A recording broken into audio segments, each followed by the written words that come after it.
No team has ever played the Super Bowl in its home stadium. But at Super Bowl 40 in Detroit, with 50,000 terrible towels waving, I sure felt like I was at Heinz Field in Pittsburgh. Steelers fans are everywhere, but no matter where they live, there's still no place like home. When we return, we look back at the unique population of Steelers Nation. Network. Welcome back to NFL Films Presents Steelers Nation.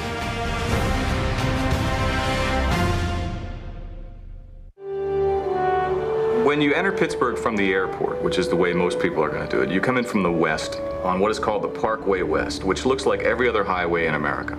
You have no idea what Pittsburgh's going to look like if you've never been here.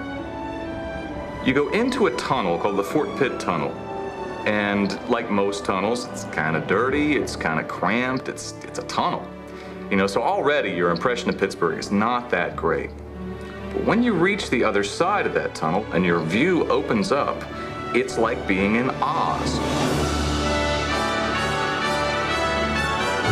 The panorama just suddenly opens up. You have a big blue sky, beautiful skyline. You have two rivers meeting a third. It's just breathtaking. One of the most beautiful places in America. No city in America has more bridges than Pittsburgh, which is fitting because they metaphorically link Pittsburgh's blue sky present to its proud past. A black cloud literally hung over the city back then, but the economy was booming. Pittsburgh from about 1875 to 1950 was arguably the most productive place in the world. It had an enormous diversity of production and volume of production. When you were anywhere near the steel mills, they were 24/7 growling at you and rumbling. I can see the steel coming up on the side of the mold. There was fire, and it was dramatic, and it was a jolt that went through the community. We created enough steel and iron to build railroads and skyscrapers and to build destroyers and landing crafts. The greatest generation used the materials of Pittsburgh to basically save the world. I've heard Pittsburghers say, people, middle-aged people, they grew up with the idea that this is the most important city in the world. This was the center of the universe. And that universe had a look, a feel, and a sound all its own. Well, there's a very strong sense in this area that there's a local dialect, and they call it Pittsburghese. It's a very relaxed way to talk about everybody. One of the most common things is yins. Yuns. Yuns. I don't say yins. I prefer yuns. Yins. You plural. Downtown. Downtown. Downtown. Downtown. Downtown. Which they spelled D-A-H-N-T-A-H-N. I was in Paris, and I'm walking down the street. The Arc de Triomphe is about half a mile away. My wife and I go, oh, this is beautiful, this is wonderful, it's Paris. Everyone's speaking French. Behind me, I hear somebody say, hey, Scott Paulson, what are you doing in Paris? Pittsburghese is this odd accent. It's not Southern. It's not Northeastern.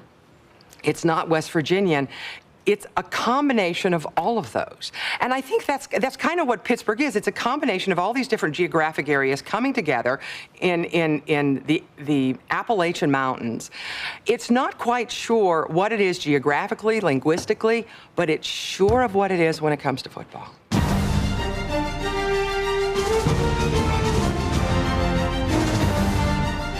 Football and the city of Pittsburgh are a great marriage. That Steelers 70s team was the torch that anyone that ever lived in and around Pittsburgh grabbed onto at that time and really punctuated the sense of pride that we all have from being from there. Pittsburgh is the Steelers. Pittsburgh is the Rooney family. Art Rooney gave it a certain character, and the rest of the family has tried to carry that on, and that is an unapologetic blue-collar ethic and blue-collar image. I think because of the kind of people we had and the sport of football just was something that came very natural to the breed of people that we had here in Pittsburgh. Those blue-collar people saw a lot of themselves in their football team. the Steelers were worthy of being worshipped by those who made a living in the steel mills. Pittsburgh's going to the Super Bowl. We got feelings. 4 times in 6 years, the Steelers were world champions. The center of the industrial universe was also the center of the football universe. And then one of those worlds collapsed. It's funny, the Simon and Garfunkel song about boarding a Greyhound in Pittsburgh and in search of America. My wife and I came into Pittsburgh. She was 4 months pregnant, and we were in search of America too, I think, in a way. And I came here to find the working class, and of course the working class ended up leaving. With the collapse of the 1980s, mill after mill, machine shop after machine shop closed. These people began to flee.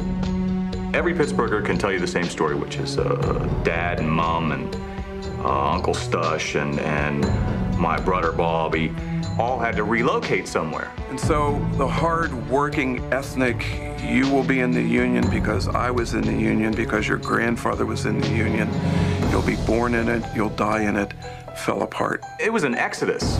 There was literally 40% of the workforce moved out of Pittsburgh in the early 80s. The town was a ghost town. It was a depressed area, both economically and emotionally. And the Steelers had shown that you can do almost the impossible. So the city cleaved to the memory of those Super Bowls and that dynasty. It's done so much for Pittsburgh. It's great. See, we're greater than just mill workers. There's more than that to Pittsburgh, right? Yeah, right. As an economic black cloud descended on the city, the literal black cloud began to lift. But the sun's rays were not rays of hope. They were a symbol of tough times for a tough town. Sunday, September 17th, 2006. Hundreds of Steelers fans pack a bar in Jacksonville, where their team will play the Jaguars the following night. Part pep rally and part reunion, they have come from all over to take over the city they like to call Jacksonburg.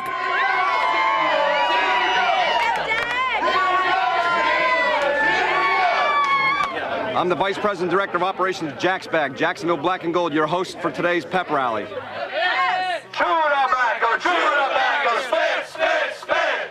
If you ain't a Steelers fan, you ain't... Any city in the whole country, you can walk into a Steelers bar every friggin' Sunday. SteelesrNation. Awesome. Yep. Raleigh, we've got 3 Steeler bars in Raleigh. I was at Hilton Head and found a Steeler bar, owned from a guy from Monroeville. I helped start the DC Black and Gold Club. We've got 5 bars up there with about 2,200 members. I belong to the Baltimore Club. They've got almost 4,000 members. The never-ending stream of Steelers fans pouring into sports bars across the country is the result of an exodus that cut the population of Pittsburgh nearly in half. When you're displaced, you look for something that's familiar. And I think so many people were displaced from the Pittsburgh area that they sought out other folks that were like.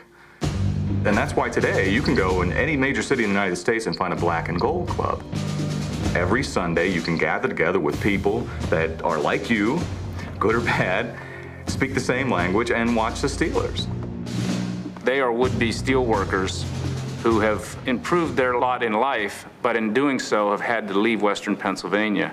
But Western Pennsylvania has never left them.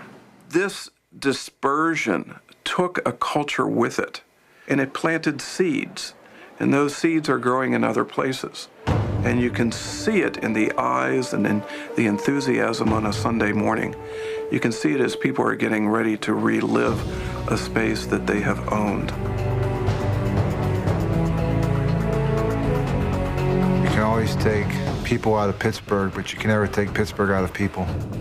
The fan support that we have waiting on us, it's unbelievable. I mean, you're talking about from the West Coast to the East Coast to the South to the Midwest. It seems like everywhere we go, there's a fan club and a support group that's there. It's amazing to us, the people that still live here, when we watch a national broadcast where there's probably 10,000, 12,000 Steeler fans, and you'll hear the announcer say, well, this Steeler team, they travel well. And that's not the case at all. We're already there. Look at them. They can't stop. They will do this until midnight tonight. They're amazing. I live in Costa Rica. I'm from around Pittsburgh. As Steeler Nation spreads to every corner of the world, its loyalties are always on display. Going overseas for the USO tour and having the opportunity to see, number one, see an Apache, which has a Steeler logo on the belly pan of it. Here we go, Steelers! I am clear across the world. 13-hour time difference, you know, on Zulu time is just almost unfathomable. No Steeler fan is better fit to spread the gospel of the black and gold than the Most Reverend Thomas Tobin, Bishop of Providence, Rhode Island, right in the heart of New England Patriots country. My installation homily in this cathedral, I spoke right at the beginning about my loyalty to the Steelers. One young man, obviously aware of my football allegiance, wrote, "Dear Bishop Tobin, I heard you are a Steelers fan. I am a Pats fan. We're all Pats fans. Too bad for you. Obviously, I have lots of work to do up here." I have a banner that I've had for a while that I received a few years ago as a gift, and it's in a rather public and visible place, so it drew a lot of awareness and a lot of publicity. The day of the New England game last year, I came back from church services, and someone who knew my mass schedule that morning had covered up the Steeler banner with a New England banner and placed a large inflatable on the front porch. But that was removed very quickly. If Steeler Nation has its high priest, it also has its frontman. Meet Bret Michaels, lead singer of Poison. I was born in Lindora, which is actually Butler, Pennsylvania, and so I was born into the Steeler Nation with black and gold running through my veins. Here's what we're looking at. There is only 2 of these guitars in the world, custom built by Gibson Guitars. Look at this. And that's Three Rivers Stadium, right? I got to sing the national anthem there. One of the greatest days of my life right here. The best part of all of this, Steelers 21, Raiders 20. The custom-made Steeler guitar might be a rarity, but all Steeler fans twirl the terrible towel, a Pittsburgh staple for over 30 years.